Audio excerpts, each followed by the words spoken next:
पुराने जमाने की बात है कि एक ऐसा बेवकूफ सनाई था जो कोई भी काम सीधा नहीं कर सकता था। हत्ता कि बाल काटते वक्त वो कान काट देता था और हजामत करते वक्त गला। नतीजा ये हुआ कि उसका सारा काम ठप होता चला गया और वो अपनी चीजें बेचकर गुजारा करने पर मजबूर हो गया। रफ्ता रफ्ता ऐसा वक्त आया कि उसके घर में सिर्फ 2 चीजें ही बाकी बची, उसका उस्तरा और उसकी बीवी। और ये फैसला करना दुश्वार था कि इनमें से ज्यादा तेज कौन है। एक दिन नाई की बीवी उसे बेवकूफियों पर ताना दे रही थी कि वो बेबसी से बोला, ये सब बार बार कहने का क्या फायदा है, मैं तुमसे मुत्तफिक हूँ। मैं कभी खुद से कुछ नहीं कमा सकता और मैं कभी भी किसी को कमाने नहीं दूंगा, ये हकीकत है। अगर तुम काम नहीं कर सकते तो भीख मांगो, मैं भूखा नहीं मरना चाहती। बादशाह के महल में जाकर उससे कुछ मांगो। शहजादे की शादी हो रही है और बादशाह गरीबों में खैरात बांट रहा है। बादशाह से कहो कि तुम्हें भी कुछ दे दे। नाई ने फिर ऐसा ही किया और बादशाह के महल में जाकर उससे कहा कि वो नाई को कुछ दे दे। कुछ भी क्या दूं? बादशाह ने पूछा। अब नाई की बीवी ने ये तो नहीं बताया था कि उसे क्या मांगना चाहिए और नाई का अपना दिमाग कुछ भी सोचने से कासिर था। नाई ने परेशान होकर कहा, कुछ भी दे दें। कुछ जमीन दे दूं?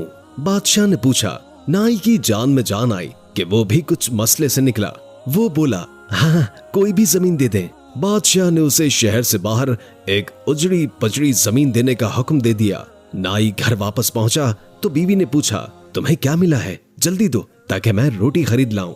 नाई ने जमीन का बताया तो वो आग बगूला हो गई और उससे खूब डांटा कि ऐसी गैर आबाद जमीन हमारे किस काम की। नाई बोला, लेकिन जमीन तो जमीन है, वो कहीं जाएगी नहीं और हमारे पास हमेशा रहेगी। क्या तुमसे ज्यादा बेवकूफ कोई दूसरा है? जमीन का क्या फायदा अगर हम इसमें कुछ काश नहीं कर सकते? क्या तुम्हारे पास हल चलाने के लिए बैल है? बीवी ने गुस्से से कहा। नाई मुंह लटकाकर बैठ गया, मगर चालाक बीवी सोचने लगी कि क्या करे। आखिरकार उसने एक मंसूबा बनाया और नाई को लेकर अपनी जमीन पर चली गई। इसके बाद उसने नाई को कहा कि वो भी उसकी नकल करे और खुद गौर से जगह जगह जमीन को देखने लगी। मगर जैसे ही कोई आदमी उनके करीब आता वो ऐसे बैठ जाती जैसे कुछ भी नहीं कर रही हो। उसी जमीन के करीब ही जंगल में 7 चोर रहते थे।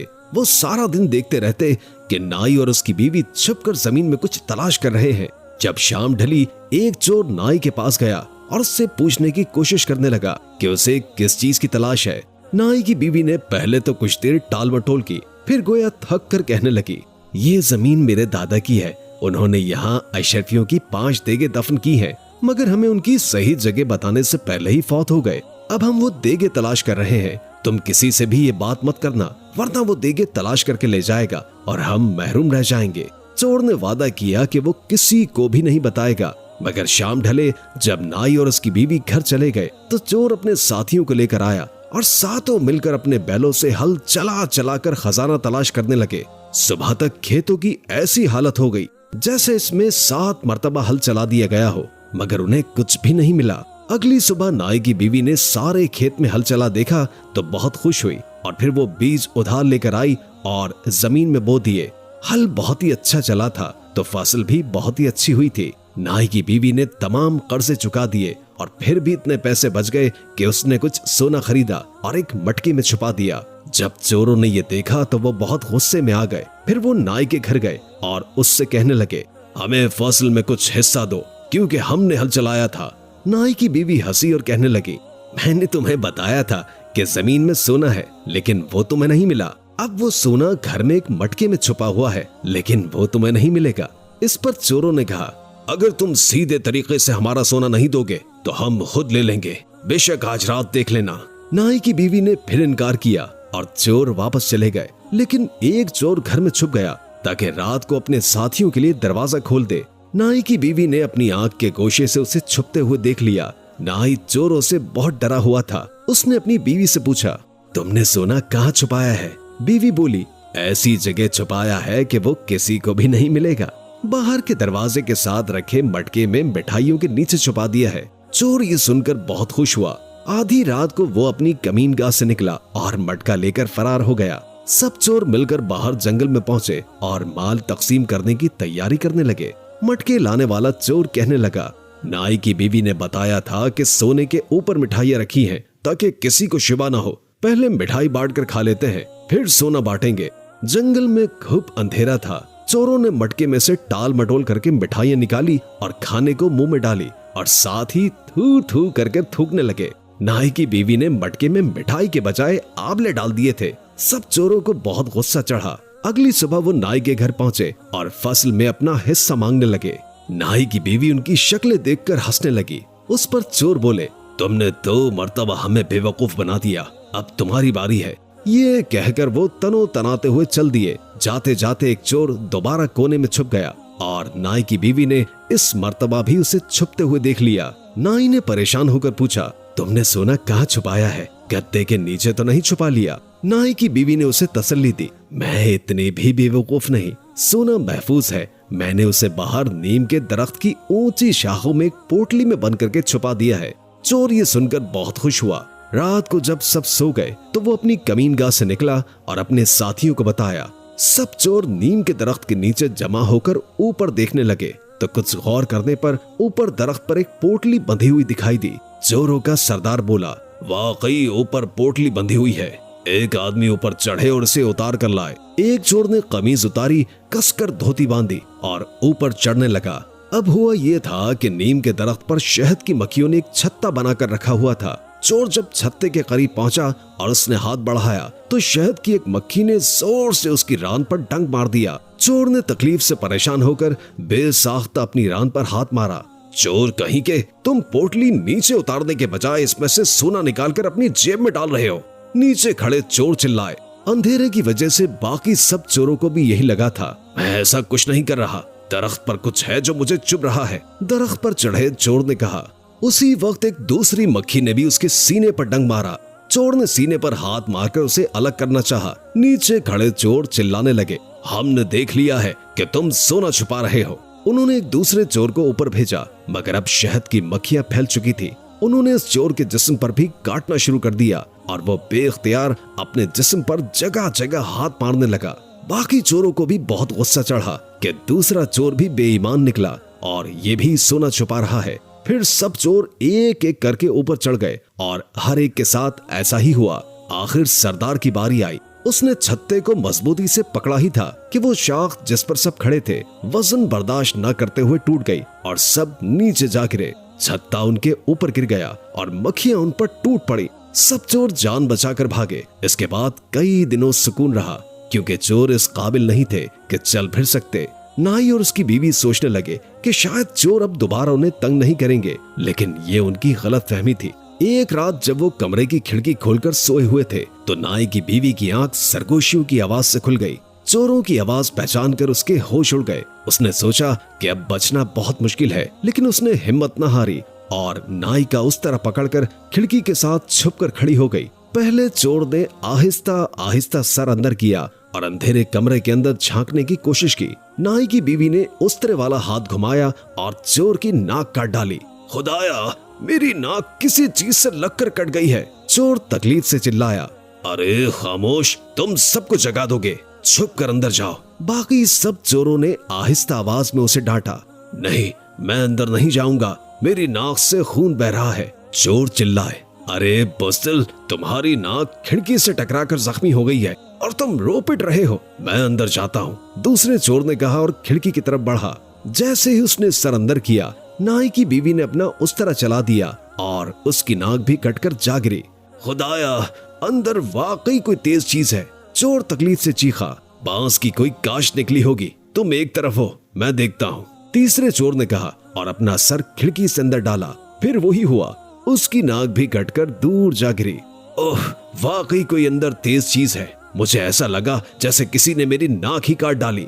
तीसरा चोर पीछे हटते हुए कराहा। बेवकूफों, तुम बुज़दिल हो, मुझे अंदर जाने दो। चौथे चोर ने खिड़की में सर डाला और नाक कटवा बैठा। फिर पांचवें और छठे चोर के साथ भी ऐसा ही हुआ और सरदार की बारी आ गई। साथियों, तुम सब जख्मी हो गए हो, एक आदमी को ठीक रहना चाहिए ताकि सब जख्मियों की हिफाजत और तीमारदारी करे। किसी अगली रात वापस आते हैं, सरदार ने कहा। सब चोर वापस पलट गए। नाई की बीवी ने चिराग जलाया और तमाम चोरों की नाक एक डब्बी में जमा कर ली। चंद दिन सुकून से गुजरे। मौसम खूब गर्म हो गया और कमरे के अंदर सोना मुमकिन न रहा। तो नाई और उसकी बीवी ने बाहर सहन में चारपाइयां बिछा ली। फिर चोर चंद दिन के बाद वापस आए। उन्होंने सोचा कि सोना जरूर नाई की बीवी के पास है और उसे ही उठाकर ले जाते हैं। वो दबे पांव आगे बढ़े और उसकी चारपाई अपने कांधों पर उठाकर जंगल में अपने ठिकाने की तरफ चल पड़े। कुछ देर के बाद नाई की बीवी की आंख झकोले खाने से खुल गई और ये जानकर दंग रह गई कि चोर उसकी चारपाई उठाकर जंगल की तरफ जा रहे हैं। वो सोचने लगी कि अब मैं कैसे बचूंगी। कुछ देर के बाद चोर एक घने बरगद के दरख्त के नीचे रुके और मशवरा करने लगे कि यहाँ कुछ देर रुकते हैं और चारपाई रखकर कमर सीधी कर लेते हैं। नाई की बीवी ने मौका गनीमत जाना और उसने तकियों के ऊपर चादर ऐसे डाली कि लगता था कि वो बिस्तर पर ही लेटी है, और फिर बरगद की एक लटकती चट्टान को पकड़कर ऊपर चढ़ गई और शाखों में छुप गई। चोरों ने चारपाई कांधे से उतारकर नीचे जमीन पर रख दी और फैसला करने लगे कि पहरे की पहली बारी किसकी होगी। सरदार के नाम कुरा निकला। बाकी सब अभी तक नाक के जख्मों की वजह से तकलीफ में थे। फिर सब चोर सो गए और सरदार पहरे पर खड़ा हो गया। नाई की बीवी को अचानक एक ख्याल सूझा। उसने अपना सफेद दुपट्टा चेहरे और सर के गिर्द लपेटा और आहिस्ता आवाज में मोहब्बत भरे गाने गाने लगी। चोरों के सरदार ने ऊपर देखा तो उसे चांदी में एक खूबसूरत औरत दरख्त पर बैठी दिखाई दी। उसने सोचा कि ये जरूर दरख्त की परी है जो मुझ जैसे हसीन शख्स पर आशिक हो गई है। उसने अपनी मूंछों को ताव दिया और पूछा, तुम कौन हो? हसीना, नीचे जमीन पर उतरो, मुझसे खौफ मत खाओ। परी ने जवाब नहीं दिया और आशिकाना गाने धीमे सुरों में गाती रही। सरदार ने यह देखा तो खुद दरख्त पर चढ़ने लगा। जब वो परी के करीब पहुंचा तो परी ने एक सर्द आह भरी और मुंह दूसरी तरफ फेर लिया। ऐ परी, इतना उदास होने की क्या बात है? सरदार ने बेताब होकर पूछा। नाई की बीवी ने उदास लहजे में कहा, मुझे लगता है कि तुम एक हरजाई हो और मुझसे मोहब्बत नहीं करते। लंबी नाक वाले मर्द हमेशा हरजाई ही होते हैं। सरदार ने उसे अपनी वफा का यकीन दिलाने की बहुत कोशिश की मगर वो न मानी। आखिर नाई की बीवी ने कहा, ऐसा करो कि अपनी जुबान को लंबा सा बाहर निकालो, मैं इसे छूकर जान लूंगी कि ये जुबान सच बोलती है या झूठ। चोरों के सरदार ने खुश होकर अपनी जुबान खूब बाहर निकाली और इस तरह से उसकी जुबान को काटकर 2 टुकड़े कर दिया। चोरों की नाक काटने के बाद नाई की बीवी ने उसे इस तरह अपने पास ही रख लिया था। अब सरदार तकलीफ की शिद्दत से जोर से चीखा और दरख्त से नीचे जा गिरा। क्या हुआ, क्या हुआ? दूसरे चोर जाग गए। सरदार ने ऊपर दरख्त की तरफ इशारा करते हुए कहा, लेकिन बोल न सका। वो जुबान कटने की वजह से बोलने से कासिर हो चुका था। लगता है कि सरदार पर जादू हो गया है, दरख्त पर जरूर कोई आसेब है। चोर घबरा कर बोले। उसी वक्त नाई की बीवी ने अपनी सफेद चादर लहरानी शुरू कर दी और मुंह से खौफनाक आवाजें निकालने लगी और अपने घर की तरफ भागने लगे और दूर निकल गए। तो नाई की बीवी ने भी अपनी चारपाई सर पर उठाई और घर की तरफ वापस चल पड़ी। सरदार की जुबान का जख्म कुछ ठीक हुआ तो उसने मुश्किल से बताया कि उसके साथ हुआ क्या था। चोर अब अपनी नाक और जुबान कटवाकर इस नतीजे पर पहुंच चुके थे कि नाई की चालाक बीवी से मुकाबला करना उनके बस की बात नहीं है। फिर वो बादशाह के पास चले गए और उससे इंसाफ तलब करने लगे कि वो नाई से उन्हें उनकी मेहनत का मुआवजा दिलवाए। लेकिन नाई की चालाक बीवी ने भी अपना मुकदमा पेश कर दिया और सबूत के तौर पर चोरों की नाकें पेश की। जब बादशाह ने चोरों की नाकें देखी और सारा किस्सा सुना तो उसने चोरों को जेल में डलवा दिया और नाई को अपना वजीर आजम बना दिया।